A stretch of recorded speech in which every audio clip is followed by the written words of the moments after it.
ദൈവത്തിന് മഹത്വമുണ്ടാകട്ടെ. National apostolic മീഡിയയുടെ അപ്പോസ്റ്റോലിക് ഡെയിലി മന്ന എന്ന ഈ മോർണിംഗ് ഡിവോഷനിൽ അല്പസമയം ദൈവവചനം ഷെയർ ചെയ്യുവാൻ ദൈവം തന്ന കൃപയ്ക്കായി ദൈവത്തെ മഹത്വപ്പെടുത്തുന്നു. ഇന്നത്തെ പ്രഭാത ധ്യാനത്തിനായി ഒരു വചനഭാഗം വായിക്കുന്നു. വെളിപ്പാട് പുസ്തകം 1-ാം അധ്യായം 13-ാമത്തെ തിരുവെഴുത്ത്. 7 നിലവിളക്കുകളുടെ നടുവിൽ നിലയങ്കി ധരിച്ച് മാറത്ത് പൊൻകച്ച കെട്ടിയവനായി മനുഷ്യപുത്രനോട് സദൃശ്യനായവനെ കണ്ടു. പ്രിയരെ, ഇന്ന് ഞാൻ നിങ്ങളോട് പറയാൻ ആഗ്രഹിക്കുന്ന ചിന്ത 7 വിളക്ക് എന്ന ഒരാശയത്തെക്കുറിച്ചാണ്. 7 വിളക്ക് എന്നത് ബൈബിളിലെ ശക്തമായ ഒരാത്മീയ ചിഹ്നമാണ്. ഇത് സാധാരണ ഒരു വിളക്കല്ല, ഇത് ദൈവ സാന്നിധ്യത്തിൻ്റെ വെളിച്ചമാണ്.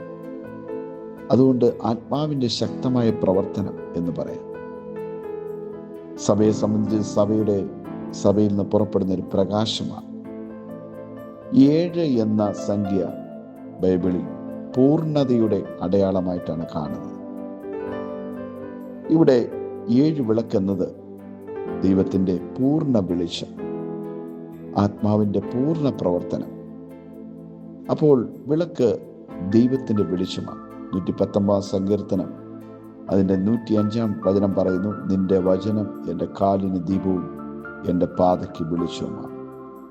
പ്രിയരെ, നമുക്ക് ദൈവം തന്നിരിക്കുന്ന ഈ വെളിച്ചത്തിൽ ജീവിക്കാനാണ് ദൈവം നമ്മളെ തിരഞ്ഞെടുത്തിരിക്കുന്നത്. നോക്കിയാട്ടെ, 7 വിളക്കുകൾ 7 സഭയെ കുറിക്കുകയാണ്. ഒരു സഭ ഒരു ദേശത്തൊരു വിളക്കാണ്. ദൈവമക്കൾ ദേശത്തൊരു വിളക്കാണ്.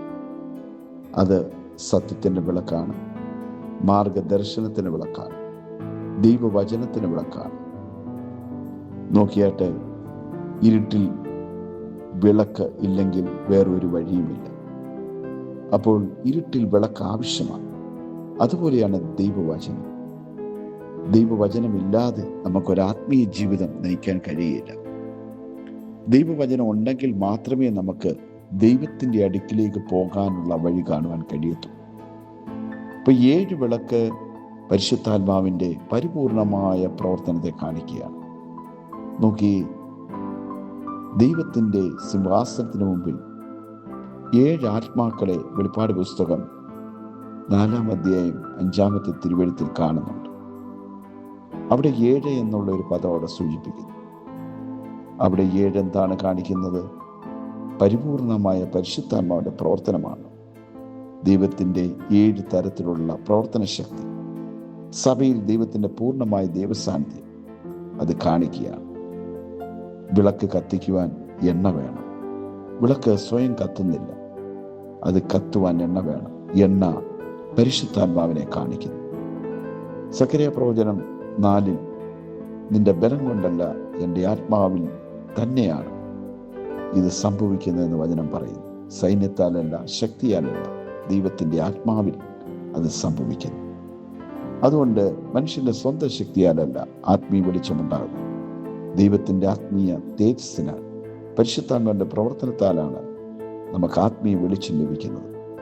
അതുകൊണ്ട് സഭ എന്ന് പറയുന്നത് ദേശത്തൊരു വിളക്കാണ്. അത് വെളിച്ചം നൽകുന്നു. അത് നമ്മുടെ പട്ടണത്തെ പ്രകാശിപ്പിക്കുന്നു, ദേശത്തെ പ്രകാശിപ്പിക്കുന്നു, ഗ്രാമങ്ങളെ, എത്ര ഇരുട്ടിൽ കിടക്കുന്ന പ്രദേശത്തെയും അത് പ്രകാശിപ്പിക്കുന്നു. സത്യത്തിൻ്റെ തൂണും സത്യത്തിൻ്റെ വെളിച്ചവുമാണ് സഭ. ഇവിടെ പ്രിയരെ, ഈ വിളക്കണയാതെ സൂക്ഷിക്കേണ്ടത് നമ്മുടെ ഉത്തരവാദിത്തമാണ്. 10 കന്യകമാർ റോമയിൽ വിളക്കിനെ കുറിച്ച് പറയുമ്പോൾ വിളക്കിനോടൊപ്പം എണ്ണയും എടുത്തതായിട്ട് കാണുന്നു. അതെന്തിനെ കുറിക്കുന്ന ഒരു ജാഗ്രതയാണ്. ആ എണ്ണ ദൈവവചനത്തെയും വിശ്വാസത്തെയും കുറിക്കുന്നു, അത് പരിശുദ്ധാത്മാവിനെ കുറിക്കുന്നു. ഇതൊക്കെ നമ്മൾ സൂക്ഷിക്കേണ്ടതായിട്ടുണ്ട്. എങ്കിലേ നമുക്ക് തീ അണയാതെ നിലനിർത്തുവാൻ കഴിയത്തുള്ളൂ. ഇന്ന് പലരുടെയും വെളിച്ചം അണഞ്ഞുപോയി. നിന്നിലുള്ള വെളിച്ചം ഇരുളായാൽ ഇരുൾ എത്ര വലുത് എന്ന് ദൈവവചനത്തിൽ കാണുന്നു. നമ്മിലൊരു ദൈവം ആത്മീയ വെളിച്ചം നൽകിയിട്ടുണ്ട്. അത് കത്തണമെങ്കിൽ ആവശ്യമായ ഇന്ധനം ആവശ്യമാണ്.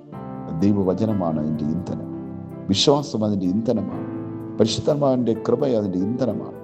അതുകൊണ്ട് പ്രിയരെ, നമ്മൾ ആ വെളിച്ചം ശോഭിക്കുവാൻ കർത്താവ് ആഗ്രഹിക്കുന്നു. വിളക്ക് അണഞ്ഞാൽ എന്തായിരിക്കും സംഭവിക്കുന്നത്? പാപം വർദ്ധിക്കും, തെറ്റുകുറ്റങ്ങൾ വർദ്ധിക്കും. ഇരുട്ടിൽ നമുക്ക് ദൈവികത ഒന്നും കാണാൻ കഴിയില്ല. അവിടെ ലോകപ്രകാരം ജീവിക്കാനുള്ള ചിന്തകൾ വരും. ലോകത്തിൻ്റെ മാലിന്യങ്ങളിൽ അകപ്പെട്ടു. അതുകൊണ്ട് ആ ഒരു അന്ധകാരത്തിൽ നിന്ന് പുറത്തു വരണമെങ്കിൽ ദൈവ വെളിച്ചത്തിൽ തന്നെ ജീവിക്കണം. എന്നാൽ യഥാർത്ഥമായ വെളിച്ചം യേശു ക്രിസ്തുവിനെ കുറിച്ച് വചനം പറയുന്നു. യോഹന്നാൻ 8:12 ഇങ്ങനെ പറയുന്നു, ഞാൻ ലോകത്തിൻ്റെ വെളിച്ചമാണ്. ലോകത്തിൻ്റെ വെളിച്ചത്തിൻ്റെ ഉറവിടം ക്രിസ്തുവാണ്. ലോകത്തിൻ്റെ വെളിച്ചമായ ക്രിസ്തു, ആ വെളിച്ചത്തിൽ നിന്നാണ് സവേരിയേക്കുള്ള വെളിച്ചം വന്നത്. ഇതാ കർത്താവ് പറഞ്ഞു, എന്നിൽ നടക്കുന്നവൻ, എൻ്റെ വഴിയെ വരുന്നവൻ ഇരുട്ടിൽ നടക്കാതെ അവന് ജീവൻ്റെ വെളിച്ചമുണ്ടാകും.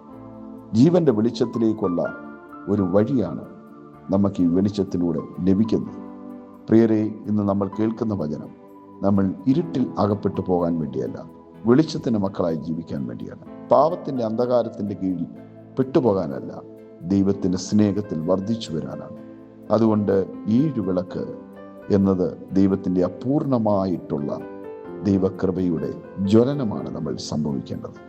കുറച്ച് തെളിച്ചം മാത്രമല്ല, നോക്കിയാട്ട് പൂർണ്ണമായ ജ്വലനം. കർത്താവിൻ്റെ വചനം പറയുന്നു, പുകയുന്ന തിരി അവൻ കെടുത്തിക്കളയുന്നില്ല. നമ്മൾ പുകയുന്ന തിരിയായിട്ടിരിക്കുവാൻ വേണ്ടിയല്ല, നമ്മൾ എണ്ണയുള്ളൊരു വിളക്കായി അത് നല്ലതുപോലെ കത്തുവാൻ അതിനകത്ത് എണ്ണ ആവശ്യമാണ്. അതുകൊണ്ട് പ്രിയരെ, നമ്മുടെ ജീവിതത്തിൽ ദൈവവിശ്വാസത്തിൽ മുറുകെ പിടിച്ച്, ആത്മാവിൻ്റെ കൃപയിൽ നമ്മൾ മുറുകെ പിടിച്ച്, ആ ദൈവ പരിജ്ഞാനത്തിൽ നമ്മൾ മുറുകെ പിടിച്ച് നമ്മൾ മുന്നേറുന്നെങ്കിൽ നമ്മൾ നല്ലതുപോലെ കത്തുവാനിടവരും. ഇന്ന് ഈ വചനം കേൾക്കുന്ന എല്ലാവർക്കും ഒരു ആത്മീയ വെളിച്ചം കൊണ്ട് ദൈവം നിറയ്ക്കട്ടെ എന്ന് ഞാൻ പ്രാർത്ഥിക്കുന്നു. ഒരു നിമിഷം പ്രാർത്ഥിക്കാം. സ്വർഗീയ പിതാവേ, തിരുക്കരങ്ങളിൽ ഏൽപ്പിച്ച് പ്രാർത്ഥിക്കുന്നു. ദൈവത്തിൻ്റെ ആ 7 എന്നുള്ള വാക്കുകൊണ്ട് അതിൻ്റെ സമ്പൂർണമായ ദൈവകൃപ ഓരോരുത്തർക്കും നിറയുവാനിട വരട്ടെ. 7 വിളക്ക് പോലെ കത്തി ജ്വലിക്കുന്ന വിളക്കുകളായി ഓരോരുത്തരെയും തീർക്കണം. ദൈവനാമത്തിൽ അവർ ദേശത്തിനും കുടുംബത്തിനും ഈ ലോകത്തിന് തന്നെ ഒരു മാതൃകയായിരിക്കാൻ കർത്താവ് സഹായിക്കും. മഹത്വത്തോടെ നടത്തിയാട്ടെ. യേശുവിൻ തന്നെ നാമത്തിൽ തന്നെ ആമേൻ. ഈ വചനങ്ങളാൽ കർത്താവ് നിങ്ങളെ അനുഗ്രഹിക്കുമാറാകട്ടെ. God bless you.